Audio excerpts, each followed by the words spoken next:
여러분, 충격적인 소식입니다. 페루 명문 국제학교 학생들이 일본으로 가던 중 갑작스런 기체 결함으로 인천공항에 비상 착륙했습니다. 그런데 이 학생들이 한국 땅을 밟은 순간부터 믿을 수 없는 일들이 벌어지기 시작했습니다. 한국이 어디에 있는지도 몰랐는데 일본보다 훨씬 충격적이었어요. 우리가 얼마나 무지했는지 깨달았습니다. 18세 학생회장 디에고 바스케스를 비롯한 30명의 페루 학생들이 단 며칠 만에 이렇게 180도 달라진 증언을 하고 있습니다. 도대체 한국에서 무엇을 목격했길래 이 학생들이 일본행을 포기하고 한국에 더 머물고 싶다고 할 정도로 충격을 받았을까요? 페루 명문학교 학생들의 예상치 못한 한국 체험기, 지금 바로 들어보겠습니다. 시작에 앞서 좋아요와 구독, 감사합니다. 안녕하세요. 저는 디에고 바스케스입니다. 페루 리마에 있는 산 마르코스 국제학교에서 학생회장을 맡고 있는 18세 고등학생입니다. 저희 학교는 페루에서도 손꼽히는 명문 사립학교로 매년 해외 수학여행을 다니는 것으로 유명했습니다. 작년에는 유럽, 재작년에는 미국을 다녀왔죠. 올해 목적지는 일본이었습니다. 도쿄와 오사카를 둘러보는 일주일 일정이었는데 솔직히 말씀드리면 저는 아시아 여행에 대해 그리 큰 기대를 하지 않았습니다. 친구들과 함께 이야기할 때도 일본 정도면 괜찮지 않겠냐는 정도였죠. 한국이라는 나라에 대해서는 거의 아무것도 몰랐습니다. 지도에서 중국과 일본 사이에 있는 작은 나라 정도로만 알고 있었거든요. 출발 당일 아침 리마 공항에서 친구들과 만났을 때 모두들 들뜬 표정이었습니다. 30명의 학생과 인솔 선생님 3분이 함께하는 여행이었죠. 비행기에 오르면서도 일본에서 무엇을 보고 먹을지에 대한 이야기만 나누었습니다. 그런데 멕시코시티를 거쳐 태평양을 건너는 긴 비행 중에 예상치 못한 일이 벌어졌습니다. 기내 방송이 나왔는데 기체에 기술적 문제가 발생해서 가장 가까운 공항에 착륙해야 한다는 내용이었습니다. 승무원들이 안전벨트를 다시 매라고 안내했고 기내 분위기가 순식간에 긴장됐습니다. 창밖을 내려다보니 야경이 보였는데 일본과는 다른 곳 같았습니다. 기장이 다시 방송을 했는데 인천국제공항에 착륙한다고 했습니다. 그때 저는 인천이 어디인지도 몰랐습니다. 옆자리 친구인 카밀라가 스마트폰으로 검색해 보더니 한국이라고 알려줬습니다. 비행기가 착륙하는 순간까지도 저는 그냥 기체 점검하고 다시 일본으로 가면 되는 정도로만 생각했습니다. 한국에서 하룻밤 정도 머물다가 가는 정도겠지 싶었죠. 하지만 제가 얼마나 잘못 생각했는지는 공항에서 내리는 순간부터 깨닫기 시작했습니다. 인천공항에 발을 디딘 첫 순간 공항의 규모가 상상 이상으로 컸습니다. 리마 공항과는 비교할 수 없을 정도로 넓고 현대적이었죠. 하지만 단순히 크기만의 문제가 아니었습니다. 바닥이 거울처럼 반짝거릴 정도로 깨끗했고 모든 시설이 완벽하게 정돈되어 있었습니다. 더 놀라운 것은 공항 직원들의 대응이었습니다. 저희가 페루에서 온 학생들이라는 것을 알고는 스페인어로 안내를 해주시더군요. 물론 완벽한 스페인어는 아니었지만 저희를 배려하려는 마음이 고스란히 전해졌습니다. 비상 상황임에도 불구하고 전혀 서두르거나 귀찮아하는 기색 없이 차근차근 설명해 주셨습니다. 입국 심사를 받으면서도 신기한 경험을 했습니다. 심사관이 저희 상황을 이해하고 간단한 영어로 걱정하지 말라고 위로해 주셨거든요. 페루에서는 공무원들이 이렇게 친절한 경우를 거의 본 적이 없었습니다. 수화물을 찾으러 가는 길에 공항 곳곳을 둘러볼 수 있었는데 정말 체계적으로 운영되고 있다는 느낌을 받았습니다. 안내판들이 여러 언어로 명확하게 표시되어 있었고 무인 안내 시설들도 모두 정상적으로 작동하고 있었습니다. 가장 인상 깊었던 것은 사람들의 모습이었습니다. 수백 명의 승객들이 붐비는 상황인데도 아무도 큰 소리를 내거나 밀치지 않았습니다. 모든 사람이 자연스럽게 질서를 지키며 기다리고 있었죠. 이런 광경은 페루에서는 상상하기 어려운 일이었습니다. 그날 밤 임시로 배정받은 명동의 호텔로 이동하면서 저는 앞으로 며칠 동안 무슨 일이 벌어질지 전혀 예상할 수 없었습니다. 단순한 경유지라고 생각했던 한국에서 제 인생관을 바꿀 만한 경험들이 기다리고 있을 줄은 꿈에도 몰랐거든요. 다음 날 아침 호텔에서 나와 처음으로 서울 거리를 걸었을 때의 충격은 지금도 생생합니다. 명동역에서 지하철을 타고 시내를 돌아보기로 했는데 지하철역에 들어서는 순간부터 페루와는 완전히 다른 세계였습니다. 지하철 승강장에서 가장 먼저 눈에 띈 것은 사람들의 행동이었습니다. 출근 시간이라 수많은 사람들이 몰려 있었는데도 모든 사람이 줄을 서서 기다리고 있었습니다. 전철이 도착하면 내리는 사람들이 모두 나간 다음에야 차례대로 탑승했죠. 리마에서는 상상할 수 없는 질서였습니다. 더욱 놀라운 것은 지하철 안의 분위기였습니다. 그 많은 사람들이 타고 있는데도 조용했고 누구도 큰 소리로 통화하거나 음식을 먹지 않았습니다. 스마트폰을 보거나 독서를 하며 각자의 시간을 보내고 있었죠. 이런 모습을 보면서 저는 시민의식이라는 것이 무엇인지 처음으로 깨달았습니다. 지하철역 자체도 감동적이었습니다. 바닥과 벽면이 모두 깨끗하게 관리되어 있었고 조명도 밝아서 지하에 있다는 느낌이 전혀 들지 않았습니다. 화장실을 이용해 봤는데 공공시설이라고는 믿기 어려울 정도로 깨끗했습니다. 휴지와 비누는 물론이고 핸드크림까지 비치되어 있었거든요. 명동 지하상가에 도착했을 때 친구들과 저는 모두 말을 잃었습니다. 수많은 사람들이 오가는 지하상가인데도 바닥에 쓰레기 하나 보이지 않았습니다. 카밀라는 그 자리에서 눈물을 흘렸는데 나중에 물어보니 이런 깨끗함을 유지하기 위해 모든 사람이 노력하고 있다는 것이 감동적이었다고 했습니다. 상점들의 모습도 인상 깊었습니다. 모든 가게가 깔끔하게 정리되어 있었고 가격표도 명확하게 붙어 있었습니다. 점원들도 외국인인 저희를 보고 친절하게 인사해 주었죠.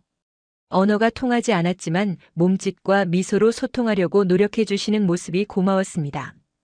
그날 오후에는 우연히 길을 잃는 일이 벌어졌습니다. 한국어를 전혀 모르니까 간판을 읽을 수도 없었고 스마트폰 지도를 봐도 정확한 위치 파악이 어려웠거든요. 1시간 넘게 같은 곳을 빙빙 돌며 헤맸는데 그때 지나가던 한국 대학생이 저희 상황을 보고 다가왔습니다. 그 학생은 정민우라고 했는데 영어로 도움이 필요하냐고 물어보더군요. 저희 상황을 설명하자 스마트폰 번역 앱을 켜서 소통하기 시작했습니다. 단순히 길만 알려준 것이 아니라 저희가 페루에서 왔다는 것을 알고는 근처 맛있는 음식점까지 추천해 주었습니다. 자신의 시간을 내어 모르는 외국인을 도와주면서도 전혀 귀찮아하는 기색이 없었죠. 정민우와 헤어진 후 저희는 그가 추천해준 한식당에 갔습니다. 음식을 주문하는 과정에서 또 다른 놀라움을 경험했는데 사장님이 저희가 외국인이라는 것을 알고 메뉴를 천천히 설명해 주셨습니다. 심지어 맵기 정도까지 물어보며 저희 입맛에 맞춰주려고 노력하셨죠. 식당에서 나와 명동 거리를 걸으면서 한국 사회의 또 다른 면을 발견했습니다. 거리가 정말 깨끗했는데 이는 단순히 청소를 잘해서가 아니라 사람들이 애초에 쓰레기를 함부로 버리지 않기 때문이었습니다. 길거리에서 음식을 먹는 사람들도 포장지를 가지고 다니다가 쓰레기통에 버리는 모습을 봤습니다. 그날 저녁 호텔로 돌아가는 길에 편의점에 들렀는데 여기서 페루와의 가장 큰 차이를 느꼈습니다. 밤 10시가 넘었는데도 20대 초반으로 보이는 여성 직원이 혼자 일하고 있었거든요. 더 놀라운 것은 그 시간에도 여성 고객들이 자연스럽게 편의점을 이용하고 있다는 점이었습니다. 리마에서라면 밤늦은 시간에 여성이 혼자 다니는 것은 정말 위험한 일인데 여기서는 완전히 달랐습니다. 편의점 직원도 저희를 보고 친절하게 인사해 주었고 제가 페루에서 왔다고 하니까 관심을 보이며 간단한 영어로 대화를 시도해 주었습니다. 호텔로 돌아가는 길에 주변을 둘러보니 밤 10시가 넘었는데도 거리가 환하게 밝혀져 있었고 가로등이 적절한 간격으로 설치되어 어두운 곳이 거의 없었습니다. 이런 늦은 시간에도 조깅하는 사람들, 산책하는 커플들, 친구들과 함께 걸어가는 젊은이들을 볼 수 있었는데 모든 사람들이 편안하고 자연스러운 표정이었습니다. 다음 날은 한국 고등학교를 견학할 기회가 있었습니다. 서울의 한 공립고등학교였는데 학교 시설부터 인상적이었습니다. 교실마다 최신 디지털 기기들이 설치되어 있었고 도서관과 과학실 등 모든 시설이 체계적으로 관리되고 있었습니다. 가장 놀란 것은 급식 시스템이었습니다. 1000명이 넘는 학생들이 한꺼번에 식사를 하는데도 질서정연하게 진행되었거든요. 각 학급별로 순서가 정해져 있었고 모든 학생들이 그 순서를 자연스럽게 지켰습니다. 줄을 서서 기다리는 동안에도 아무도 밀치거나 새치기 하지 않았죠. 급식의 질도 놀라웠습니다. 영양사가 짠 균형 잡힌 메뉴였고 맛도 훌륭했는데 이런 급식이 학생들에게 무료로 제공된다는 사실이 가장 충격적이었습니다. 페루에서는 사립학교라고 해도 이런 수준의 급식을 제공하는 곳이 많지 않거든요. 식사 후 학생들이 자발적으로 식판을 정리하고 쓰레기를 분리수거하는 모습도 인상 깊었습니다. 아무도 시키지 않는데도 모든 학생들이 당연하다는 듯이 그렇게 했거든요. 음식물 쓰레기, 플라스틱, 일반 쓰레기를 정확히 구분해서 버리는 모습을 보면서 환경에 대한 의식도 높다는 것을 알 수 있었습니다. 오후에는 청소 시간이 있었는데 한국에서는 학생들이 직접 자기 교실과 학교를 청소한다고 했습니다. 처음에는 믿기 어려웠는데 실제로 보니까 모든 학생들이 자기 역할을 정해서 열심히 청소를 하고 있었습니다. 교실 바닥을 닦고 칠판을 지우고 창문을 닫고 쓰레기통을 비우는 등 모든 일을 학생들이 직접 했습니다. 이런 모습을 보면서 저는 한국 교육의 특별함을 느꼈습니다. 단순히 지식을 가르치는 것이 아니라 공동체 의식과 책임감을 기르는 교육이 이루어지고 있었거든요. 페루에서는 학교 청소는 청소 직원들의 몫이라고 생각하는데 여기서는 자기가 사용한 공간은 자기가 깨끗하게 유지하는 것이 당연하다고 여기고 있었습니다. 그날 저녁에는 정민우를 다시 만날 기회가 있었습니다. 24시간 카페에서 만나 한국과 페루의 문화 차이에 대해 이야기를 나누었는데 정말 많은 것을 배울 수 있었습니다. 정민우는 어린 시절부터 이런 질서와 배려를 당연하게 여기며 자랐다고 했습니다. 누가 시켜서 하는 것이 아니라 스스로 그렇게 하는 것이 옳다고 생각한다고 말했죠. 처음에는 답답하게 느껴졌던 이런 규칙들이 사실은 모든 사람이 편안하게 생활할 수 있도록 만드는 지혜라는 것을 깨닫기 시작했습니다. 개인의 작은 불편함이 전체의 큰 편의로 이어진다는 개념이었죠. 정민우와의 대화를 통해 저는 개인주의와 집단주의에 대해 새로운 시각을 갖게 되었습니다. 페루에서는 개인의 자유를 중시하는 문화가 강한데 한국에서는 개인의 자유와 사회적 책임이 균형을 이루고 있었습니다. 이것이 바로 선진 사회의 모습이라는 생각이 들었습니다. 며칠 동안 한국에서 생활하면서 저는 점점 더 많은 것들을 발견하게 되었습니다. 대중교통에서 노인분들과 임산부를 위해 자리를 양보하는 젊은이들, 길에서 휠체어를 탄 분을 자연스럽게 도와주는 시민들, 외국인인 저희에게 친절하게 길을 알려주는 사람들까지. 이 모든 것들이 우연이 아니라 한국 사회 전체에 깊이 뿌리박힌 문화라는 것을 알 수 있었습니다. 넷째 날에는 한국의 디지털 기술을 직접 체험해 볼 기회가 있었습니다. 정민우가 저를 데리고 여러 곳을 구경시켜주면서 한국 사람들이 일상생활에서 어떻게 기술을 활용하는지 보여주었거든요. 처음에는 단순히 기술이 발달한 나라라고만 생각했는데 실제로 경험해보니 그 이상이었습니다. 아침에 카페에 가서 커피를 주문하는 과정부터 신기했습니다. 정민우가 스마트폰 앱으로 미리 주문을 하더니 카페에 도착했을 때 이미 커피가 준비되어 있었거든요. 줄을 서서 기다릴 필요도 없었고 결제도 이미 끝나 있었죠. 이런 시스템이 있다는 것도 놀라웠지만 더 놀라운 것은 이런 기술을 일반 대학생들이 자연스럽게 사용하고 있다는 점이었습니다. 지하철을 탈 때도 마찬가지였습니다. 정민우는 교통카드 대신 스마트폰을 단말기에 대고 결제했습니다. 그리고 지하철 안에서는 무료 와이파이를 이용해서 인터넷을 사용했죠. 페루에서는 지하철에서 인터넷이 잘 안 되는 경우가 많은데 여기서는 지하 깊은 곳에서도 빠른 속도로 연결되었습니다. 점심을 먹기 위해 식당에 갔을 때도 흥미로운 경험을 했습니다. 식당 앞에서 정민우가 QR코드를 찍더니 대기 등록을 했거든요. 그리고 근처를 구경하다가 문자 메시지로 순서가 되었다는 연락을 받고 식당으로 돌아갔죠. 줄을 서서 기다릴 필요가 없어서 시간을 효율적으로 사용할 수 있었습니다. 식당에서 주문할 때도 테이블에 있는 태블릿을 사용했습니다. 메뉴판이 디지털화되어 있어서 음식 사진과 상세한 설명을 볼 수 있었고 심지어 영어 메뉴도 있었거든요. 주문과 결제까지 모두 테이블에서 할 수 있어서 정말 편리했습니다. 하지만 이런 디지털 기술들 속에서도 인간적인 따뜻함이 사라지지 않았다는 점이 가장 인상적이었습니다. 카페에서도 직원들이 친절하게 인사해 주었고 식당에서도 서빙하는 분들이 세심하게 배려해 주었거든요.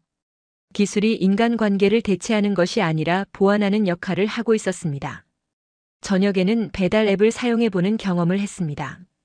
정민우가 스마트폰으로 음식을 주문하는 모습을 보여줬는데 정말 다양한 음식점과 메뉴가 있었습니다. 주문 후 배달 기사의 위치를 실시간으로 확인할 수 있었고 30분 만에 뜨거운 음식이 도착했죠. 놀라운 것은 배달 기사분이 정말 친절했다는 점입니다. 외국인인 저를 보고도 밝게 웃으며 인사해 주었고 음식을 정중하게 전달해 주었습니다. 단순히 음식만 배달하는 것이 아니라 진정한 서비스 정신을 보여주셨죠. 이런 모든 경험들을 통해 저는 진정한 기술 발전의 의미를 깨달았습니다. 다섯째 날에는 정민우의 할머니를 뵐 기회가 있었습니다. 80세가 넘으신 분인데도 스마트폰을 능숙하게 사용하시는 모습이 정말 놀라웠거든요. 온라인으로 장을 보시고 병원 예약도 하시고 심지어 손주들과 화상통화도 하신다고 했습니다. 페루의 할머니들과는 완전히 다른 모습이었죠. 할머니께서 말씀하시길 처음에는 어려웠지만 동네에서 무료로 스마트폰 교육을 해줘서 배울 수 있었다고 하셨습니다. 나이가 많다고 소외시키지 않고 함께 갈 수 있도록 도와주는 시스템이 있다는 것이 감동적이었습니다. 이것이야말로 진정한 포용 사회의 모습이라는 생각이 들었거든요. 대중교통에서도 비슷한 경험을 했습니다. 지하철에서 휠체어를 탄 분이 계셨는데 여러 사람들이 자연스럽게 길을 열어드리고 도움을 주는 모습을 봤습니다. 아무도 시키지 않았는데도 당연하다는 듯이 그렇게 행동하더군요. 이런 모습을 보면서 저는 한국 사회의 성숙함을 느낄 수 있었습니다. 병원에 갈 기회도 있었는데 정민우가 감기 기운이 있어서 근처 병원에 갔거든요. 접수부터 진료까지 모든 과정이 체계적으로 이루어졌습니다. 대기 시간도 짧았고 진료비도 합리적이었죠. 의사 선생님께서 외국인인 저에게도 관심을 보여주시며 한국 의료 시스템에 대해 설명해 주셨습니다. 약국에서도 인상 깊은 경험을 했습니다. 약사분이 처방전을 보고 정확한 약을 조제해 주시는 것은 물론이고 복용 방법까지 자세히 설명해 주셨거든요. 심지어 간단한 영어로도 설명해 주시려고 노력하셨죠. 이런 세심한 배려가 정말 고마웠습니다. 그날 저녁에는 정민우와 함께 한강공원을 산책했습니다. 밤늦은 시간인데도 많은 사람들이 운동을 하거나 산책을 즐기고 있었거든요. 가족 단위로 나온 사람들, 연인들, 친구들까지 다양한 사람들이 각자의 시간을 보내고 있었습니다. 무엇보다 모든 사람들이 안전하고 평화로운 표정이었죠. 한강변에 설치된 시설들도 인상적이었습니다. 자전거 도로가 따로 있어서 보행자와 구분되어 있었고 곳곳에 벤치와 화장실, 편의시설들이 잘 갖춰져 있었습니다. 모든 것이 시민들의 편의를 위해 설계되어 있다는 느낌을 받았거든요. 그날 밤 호텔로 돌아가면서 저는 생각했습니다. 한국에서는 기술과 인간미가 완벽하게 조화를 이루고 있다는 것을, 그리고 이것이야말로 진정한 발전된 사회의 모습이라는 것을 말이죠. 단순히 경제적으로 풍요롭거나 기술이 발달한 것만으로는 진정한 선진국이 될 수 없다는 걸 깨달았습니다. 여섯째 날 아침 항공사에서 연락이 왔습니다. 기체 수리가 완료되어서 일본으로 갈 수 있다는 내용이었죠. 처음 계획대로라면 기뻐해야 할 소식이었는데 이상하게도 저와 친구들은 복잡한 마음이었습니다. 한국에서 보낸 며칠이 너무나 인상적이어서 더 머물고 싶다는 생각이 들었거든요. 그날 오후에는 정민우와 다른 한국 학생들과 함께 마지막 시간을 보냈습니다. 홍대 근처에서 만나 한국과 페루의 문화에 대해 진솔한 대화를 나누었는데 처음에는 서로 다른 점들 때문에 어색했던 부분들이 이제는 이해할 수 있게 되었죠. 한국 학생들도 페루 문화에 대해 많은 관심을 보였습니다. 마추픽추나 나스카 지상화 같은 유명한 곳뿐만 아니라 페루의 일상생활이나 교육 시스템에 대해서도 궁금해했거든요. 이런 상호 존중하는 자세가 정말 인상적이었습니다. 대화를 나누면서 저는 한국 사회의 진정한 힘이 무엇인지 깨달았습니다. 그것은 개인보다는 공동체를 생각하는 마음, 다음 세대를 위해 희생할 수 있는 정신, 그리고 끊임없이 발전하려는 의지였습니다. 이런 정신들이 오늘날의 한국을 만든 원동력이라는 생각이 들었죠. 페루 친구들도 한국에서의 경험에 대해 솔직한 감상을 이야기했습니다. 처음에는 규칙이 너무 많고 불편하다고 생각했지만 이제는 그런 규칙들이 모든 사람의 편의를 위한 것이라는 걸 이해하게 되었다고 했습니다. 그리고 자신들도 페루로 돌아가서 이런 좋은 점들을 실천해보고 싶다고 말했죠. 특히 카밀라는 명동 지하상가에서 눈물을 흘렸던 이유에 대해 더 자세히 설명했습니다.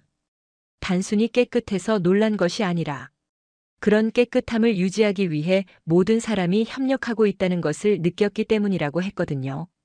페루에서는 개인의 편의를 우선시하는 경우가 많은데 여기서는 공동의 이익을 위해 개인이 양보하는 모습을 봤다는 것이죠. 그날 저녁 인천공항으로 이동하면서 저는 일주일 전에 처음 이곳에 도착했을 때를 떠올렸습니다. 그때는 단순히 공항이 크고 깨끗하다는 정도로만 생각했는데 이제는 그 이면에 숨어있는 시스템과 정신을 이해할 수 있게 되었습니다. 공항에서 마지막 밤을 보내면서 정민우와 깊은 대화를 나누었습니다. 그는 이런 시스템들이 하루아침에 만들어진 것이 아니라 오랜 시간에 걸친 시행착오와 개선을 통해 이루어진 결과라고 설명했습니다. 그리고 앞으로도 계속 발전해 나갈 것이라고 했죠. 저는 그때 깨달았습니다. 진정한 선진국의 의미를 말이죠. 경제력이나 기술력만으로는 선진국이 될 수 없다는 것을, 시민들의 의식 수준과 서로를 배려하는 마음, 그리고 사회 전체를 생각하는 자세가 있어야 진정한 선진국이 될 수 있다는 것을 깨달았습니다. 다음 날 아침 일본으로 떠나는 비행기에 오르면서 저는 완전히 다른 사람이 되어 있었습니다. 일주일 전만 해도 한국이 어디에 있는지도 제대로 몰랐던 제가 이제는 한국의 진정한 가치를 이해하게 되었거든요. 일본에서의 일정도 나름 흥미로웠지만 계속해서 한국에서의 경험과 비교하게 되었습니다. 일본의 질서와 친절함도 인상적이었지만 한국에서 느꼈던 그 따뜻한 인간미와는 조금 다른 느낌이었죠.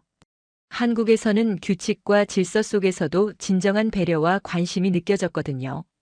페루로 돌아가는 비행기 안에서 저는 지난 2주간의 경험을 정리해 보았습니다.